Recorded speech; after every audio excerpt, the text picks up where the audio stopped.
આપણને જે સેવા મળી છે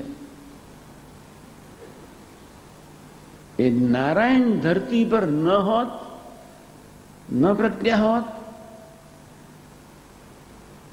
અક્ષર બ્રહ્મની ઉપાસના સિવાય ધરતીના પટાંગણ પર કોઈ વ્યક્તિ ક્યારે સ્વસારપને સાત્વિક બુદ્ધિથી, મહત્વાકાંક્ષાઓથી, શિષ્યવાદથી, પોતાની સમજણથી, પોતાની વક્તૃત્વની ચાલાકીથી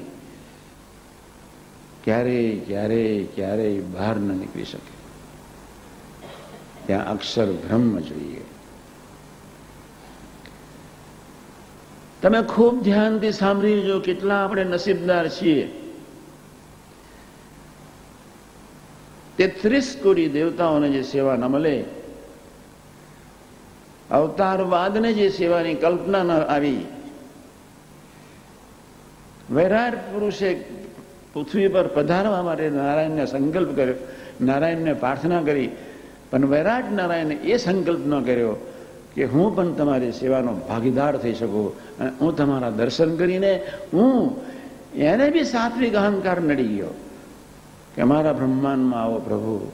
પણ એને સાથોસાથ એટલી બી પ્રાર્થના વૈરાટ નારાયણે કરવાની જરૂર હતી, પણ મને પણ તમારી સેવાનો લાભ આપજો. જેની ઉપર ભગવાનની અદ્ભુત કૃપા હોય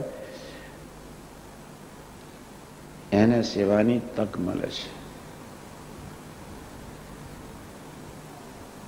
જેની ઉપર કરુણા જ અંતરતમના ઉડાણથી વરસી ગઈ હોય અને મધ્ય 41 અને 28 ની ખબર પડે છે. નિરંતર સ્વાધ્યાય અને ભજન કરીને રાત્રે સૂઈ જતો હોય એની ઉપર કૃપા કરીને ભગવાન સ્વામિનારાયણ વતનાને સિદ્ધ કરાવે છે.